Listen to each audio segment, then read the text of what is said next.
الله أكبر الله أكبر لا إله إلا الله والله أكبر الله أكبر ولله الحمد. إن الحمد لله نحمده ونستعينه ونستغفره ونعوذ بالله من شرور أنفسنا ومن سيئات أعمالنا.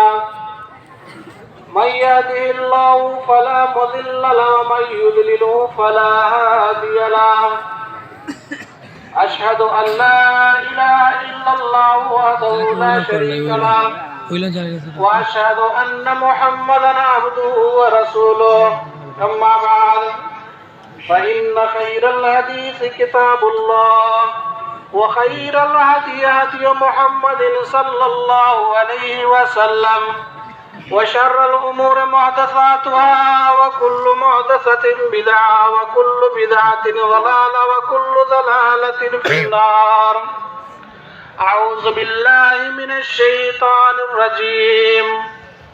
بسم الله الرحمن الرحيم. لن ينال الله لحومها ولا دماؤها ولكن يناله التقوى منكم. معزز سامعین کرام و حاضرین مجلس، بڑی خوشی کی بات ہے اور اس اللہ کا فضل اور اس کی توفیق ہے کہ آج عید الاضحیٰ کی 2 رکعت نماز ادا کرنے کے لیے ہم اور آپ یہاں پر اکٹھا ہوئے ہیں.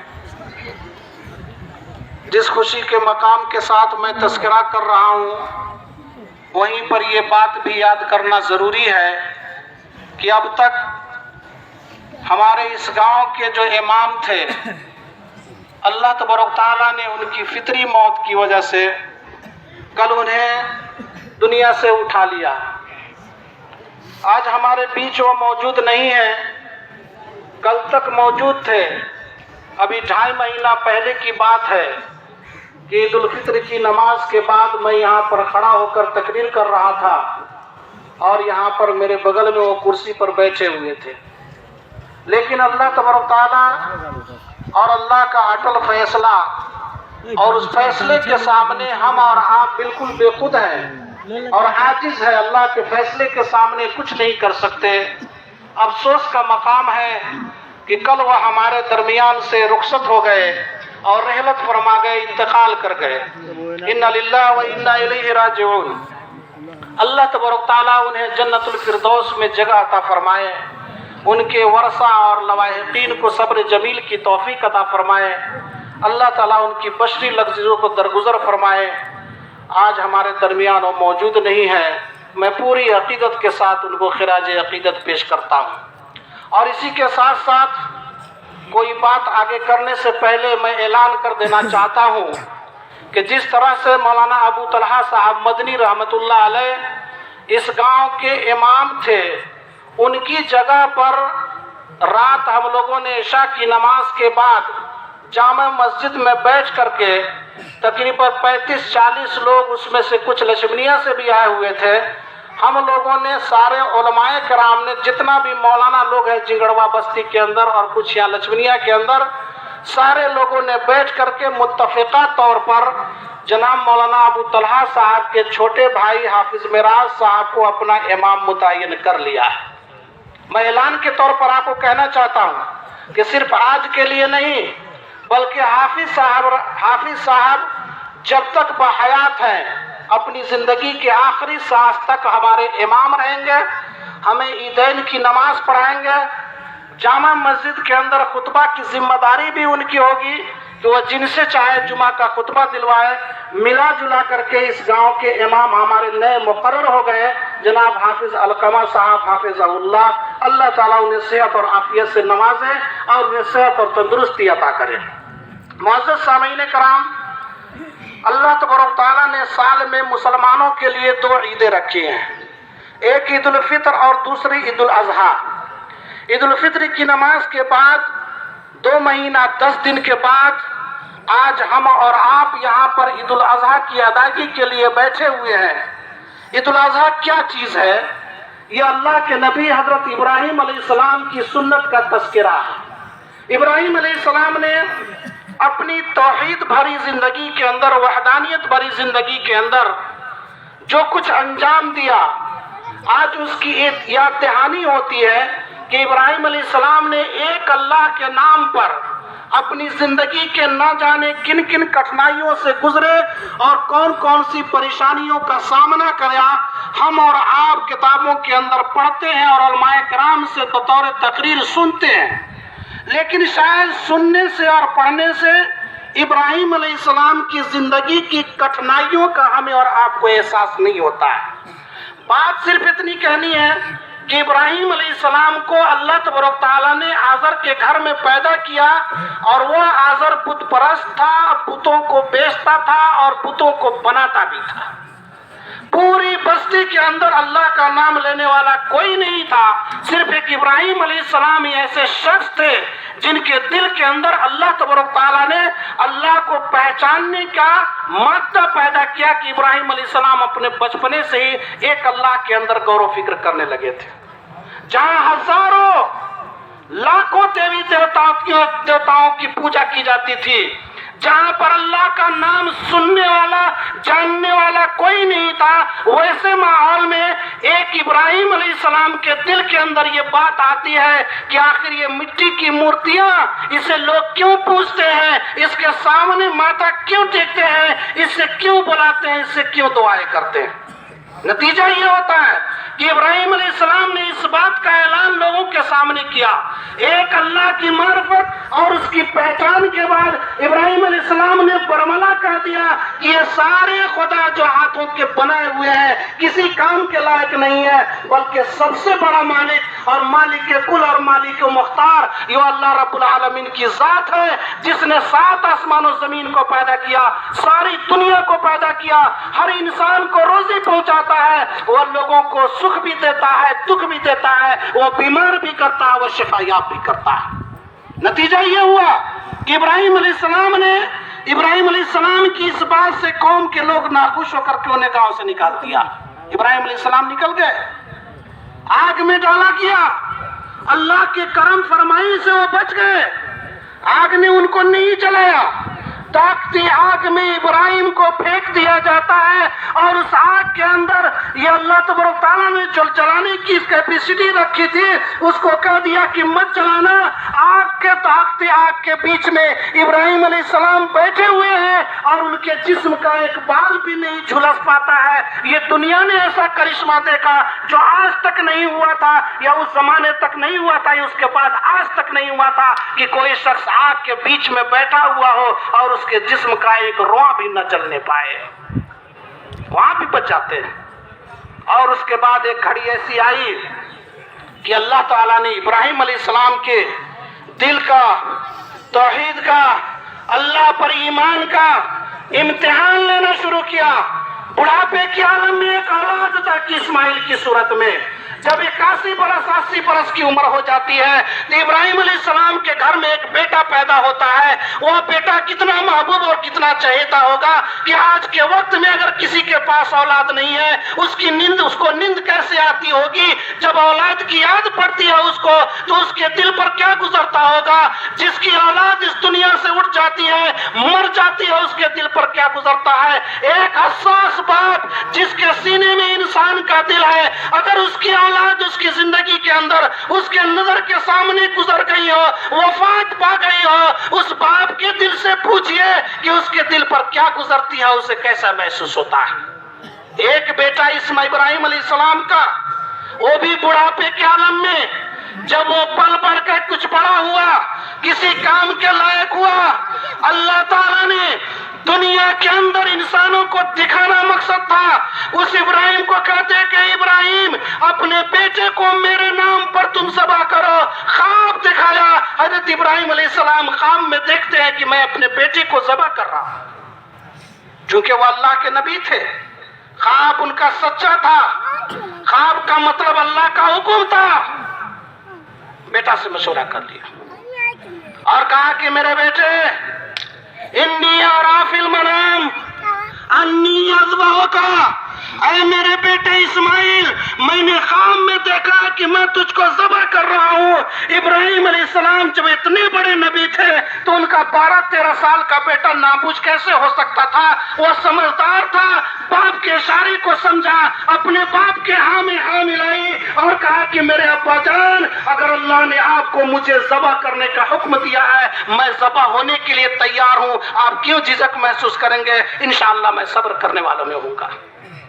ایک گھڑی ایسی آتی ہے کہ پورے آسمان اور زمین کا چپا چپا بالکل ساکت و ساکن ہو کر کے اس منظر کو دیکھتا ہے کہ ایک باپ اپنے اکلوتے بیٹے کے گردن پہ چھری چلانے کی کوشش کرتا ہے، اپنے رب کے حکم کو پورا کرنے کے لیے، اللہ تعالیٰ کے حکم کو مانتے ہوئے کہ اللہ کے اپنے رب کا حکم نہ چلا جائے، ختم نہ ہو جائے، اپنے اللہ کے حکم کو مانتے ہوئے اپنے اکلوتا بیٹا کے گردن پر وہ چھری جب چلانے لگتا ہے، اس وقت سارے دنیا کے انسان اور سارے دنیا کے چرند و پرند کی سانسیں رک جاتی ہے، آسمان اور زمین ساکت و ساکن دیکھ رہا ہوتا ہے کہ یہ کیسی گھڑی اور کیسا وقت ہے کہ ایک باپ اپنے اکلوتا بیٹا کی گردن پہ چھری چلا رہا ہے۔ قرآن کہتا ہے لَن يَنَالَ اللَّهَ لُحُومُهَا وَلَا دِمَاؤُهَا وَلَكِن يَنَالُهُ التَّقْوَىٰ مِنكُمْ۔ ابراہیم علیہ السلام نے اپنے بیٹے اسماعیل کی گردن پہ چھری چلائی صرف اس وجہ سے کہ اللہ نے ابراہیم علیہ السلام کو یہ حکم دیا تھا۔ یہ ابراہیم علیہ السلام کا امتحان تھا کہ ابراہیم اپنے رب کے امتحان میں پاس ہوتا ہے، یہ فیل ہوتا ہے۔ اس لیے دنیا کی جو سب سے پسندیدہ چیز تھی اس کو اللہ کے نام پر ذبح کرنے کا حکم دے ڈالا۔ ابراہیم علیہ السلام جیسے مخلص انسان جس نے اپنی ساری زندگی اللہ کی وحدانیت پر، اللہ کی وحدانیت کے پرچار و پرسار پر اپنی پوری دنیا لٹا دی، ابراہیم علیہ السلام نے جھجک محسوس نہیں کیا، کہا کہ اے میرے رب، جو تیرا حکم ہے، جو تیرا امتحان ہے، میں اس کو کرنے کے لیے بالکل تیار ہوں۔ اپنے بیٹے اسماعیل کی گردن پر چھری چلا ڈالتے ہیں۔ اللہ کہتا ہے کہ اے لوگوں، تمہارے قربانی کے جانور کا گوشت اور اس کا خون میرے پاس نہیں پہنچتا، اگر پہنچتا ہے تو تمہارے دلوں کا خلوص پہنچتا ہے۔ ابراہیم علیہ السلام نے بطور خلوص اللہ کی وحدانیت کو ثابت کرتے ہوئے اپنے بیٹے کے گردن پر چھری چلائی تھی۔ قرآن میں اللہ نے کہا کوئی ابراہیم علیہ السلام کی سنت جو آج مسلمانوں کے اندر باقی ہے، جو ذی الحجہ کی 10 تاریخ کو اسی نام پر ہم جمع ہوتے عیدگاہ میں اور یہاں سے جا کر اپنے پیسوں سے خریدے ہوئے جانوروں کی قربانی کرتے ہیں، اور ہمیں یہ احساس ہوتا ہے کہ قربانی کا دن آیا، رسم و رواج کے طور پر ہم نے بکرا ذبح کیا، خوب کھایا، لوگوں کو کھلایا، بات ختم ہو گئی۔ بات یہاں پر ختم نہیں ہوتی ہے، بلکہ بات یہاں سے شروع ہوتی ہے کہ آپ نے 25,000 50,000 کا بکرا آپ نے نقصان کیوں کیا؟ کیا مقصد تھا اس کا؟ اس کا مقصد صرف اور صرف یہ تھا کہ آج جو قربانی کر کے اپنے جانور کا خون جو بہاتے ہیں، اس کا مقصد یہ ہے کہ اے اللہ، ہم نے اس خون کے ساتھ اپنے دل کے تمام گندگیوں کو بہا دیا۔ عید الاضحیٰ کا دن آ جاتا ہے، آ کر کے رخصت ہوتا ہے، ایک مسلمان اللہ کے نام پر، اللہ کی وحدانیت پر اپنے عزیز مال کی قربانی دیتے ہیں، لیکن اس قربانی کے ساتھ ساتھ انسان کے دلوں کا میل اگر نہیں جاتا، انسان کے دل میں پلنے والا حسد اور کینہ نہیں نکلتا، انسان کے دل میں پلنے والا ایک دوسرے کے لیے دشمنی کا جذبہ نہیں نکلتا، انسان کا دل اگر قربانی کے دن صاف نہیں ہوتا تو مسلمانوں یہ یاد رکھا جائے کہ یہ قربانی رسم سے زیادہ کچھ نہیں ہوتا ہے اگر ہمارے دلوں کا کینہ کپٹ اور میل نہیں نکل جاتا۔ جب ہم ذبح کرتے اپنے جانوروں کو اور پڑھتے ہیں کہ بسم اللہ اللہ اکبر، جیسے ہی خون کا پھوارا نکلتا ہے، اس کے خون کے چھینٹوں کے ساتھ ساتھ ایک مسلمان کے دل کا خون بھی اور اس کا میل بھی نکل جانا چاہیے۔ اللہ کے پاس پہنچتا ہے تو صرف آپ کا خلوص ہی پہنچتا ہے نا، نہ آپ کا خون جاتا ہے اوپر آسمان پر، نہ آپ کا گوشت جاتا ہے، گوشت تو آپ خود کھاتے ہیں، زمین پہ خون بہہ جاتا ہے، پہنچتا کیا ہے؟ جو ہمارے دل کے اندر اخلاص ہے۔ قربانی کا جانور اگر اخلاص کے ساتھ اخلاص سے اگر جذبہ ادا کیا جائے اس قربانی کا کوئی ثواب نہیں ہے. اگر یہ قربانی دکھاوے کے لیے ہے، آپ نے بڑا سے بڑا جانور خریدا ہے، 50,000 کا خریدا ہے کہ پورے گاؤں کے اندر میرا جانور ٹاپ ہو جائے گا، اگر ٹاپ کے لیے آپ نے خریدا ہے تو یاد رکھیے وہ ٹاپ ہوتے ہی وہیں ٹپک جائے گا اور اس کے بعد اللہ کے نزدیک اس کا ایک قطرہ برابر بھی ثواب نہیں پہنچے گا. کیونکہ قربانی کا جو ڈیمانڈ ہے اور اس کا مانگ ہے وہ یہ ہے کہ آپ کے دل کے اندر خلوص کتنا ہے، آپ کے دل کے اندر اللہ کے لیے جذبہ کتنا ہے. جب خلوص کا جذبہ نہیں ہے، اللہ تعالیٰ کے لیے اس کی وحدانیت کا جذبہ نہیں ہے، اپنے دلوں کے اندر میل کچل بھرا ہوا ہے، تو ایک کیا کہ ہزاروں جانور کا خون بہا دیا جائے اور اس کو اللہ کے نام پر قربان کر دیا جائے. معاف کیجیے گا میرے بھائیوں، اس قربانی کا ذرہ برابر بھی کوئی ثواب نہیں پہنچتا ہے جب تک کہ آپ کی قربانی کے اندر اخلاص نہ پایا جاتا ہو. کوئی شخص تنگ دست ہے، مجبور ہے، قربانی خریدنے کی استطاعت نہیں ہے، لیکن وہ سوچتا ہے کہ سب لوگ جب قربانی کر رہے ہیں تو ہم کیوں نہیں کریں، یا ہم نہیں کریں گے تو کیسے ہوگا. وہ قرض لے کر کے، وہ کہیں سے ادھار لے کر کے، وہ کہیں پہ سود پر پیسہ لے کر کے قربانی کا جانور خرید کر کے وہ قربان کرتے ہیں. اللہ کی قسم اس کا کوئی فائدہ نہیں ہے. استطاعت چاہیے اس کے لیے. اگر صاحب استطاعت آدمی ہے تو ایک چھوٹا سا جانور بھی خرید کر کے صرف یہ سوچ کر کے کہ ہمارے نبی محمد رسول اللہ صلی اللہ علیہ وسلم کی سنت ہے، ہمارے باپ ابراہیم علیہ السلام کی سنت ہے، جو اخلاص کا جذبہ ان کے اندر پایا جاتا تھا، اگر 10-12 kg کا بھی آپ قربانی کر دیتے ہیں پورے اخلاص اور للہیت کے ساتھ تو 50 kg کے جانور پر بھی وہ بھاری ہے. ہزاروں قربانیوں سے زیادہ بھاری ہے جو اللہ کے نام پر نہ کیا جائے، بلکہ اللہ تعالیٰ کے نزدیک آپ کے قربانی کے گوشت کا اور خون کا شمار نہیں ہے، آپ کے دلوں کے تقوی کا شمار ہے. اور تقوی یہ ہے کہ جیسے ہی ہم قربانی ذبح کریں وہاں پر اس کے ساتھ ساتھ آپ کے دل کے سارے میل کچل نکل جائے اور یہ احساس ہو جائے کہ آج قربانی کے دل جانور ذبح کر کے میرا دل بھی ہلکا ہو چکا ہے، میرا پیٹ بھی ہلکا ہو چکا ہے، ہمارا دل و دماغ ہلکا ہو چکا ہے، اور اس کے ساتھ ساتھ ہم تہیہ کر چکے ہیں کہ آج کے بعد ہم کسی کے خلاف برا نہیں سوچیں گے. اور جب تک یہ چیز ہمارے دلوں کے اندر نہیں پائی جائے گی، اخلاص کا جذبہ نہیں پایا جائے گا، ایک دوسرے کے لیے احترام کا جذبہ نہیں پایا جائے گا، ایک دوسرے کے لیے محبت کا جذبہ نہیں پایا جائے گا، اس وقت قربانی کا مقصد بیکار ہے. اس لیے تمام مسلمانوں کو یہ سوچنا چاہیے کہ اللہ تبارک و تعالیٰ ہم تمام مسلمانوں کو توفیق دے کہ اللہ تبارک و تعالیٰ پورے خالص جذبہ کے ساتھ ہمیں قربانی کرنے کی توفیق عطا فرمائے. اللہ تبارک و تعالیٰ ہمیں قربانی کے ذریعے سے ہمارے دلوں کو صاف کر دے، ہمارے دلوں کے میل کو صاف کر دے، ہمارے دل سے کینہ اور کپٹ کو نکال دے، حسد کا مادہ نکال دے. اللہ تعالیٰ ہمیں توحید پر چلنے والا بنائے، اللہ تعالیٰ ہمیں ایک اللہ کی عبادت کرنے والا بنائے، اللہ سے ڈرنے والا بنائے، اپنے سماج کے اندر لوگوں کے لیے اپنے دل کے اندر احترام کا جذبہ پیدا کرنے والا بنائے. اللہ تعالیٰ ہم تمام مسلمان کی نیکیوں کو قبول فرمائے. ہمارے یہاں پر جمع ہونے کی عید الفطر کی نماز کی ادائیگی اور ہمارے قربانی کو اللہ تبارک و تعالیٰ شرف قبولیت بخشے. ربنا تقبل منا انك انت السميع العليم وانك انت التواب الرحيم. سبحان ربك رب العزة عما يصفون وسلام على المرسلين برحمتك يا ارحم الراحمين. السلام علیکم ورحمۃ اللہ وبرکاتہ. اس کے ساتھ ہی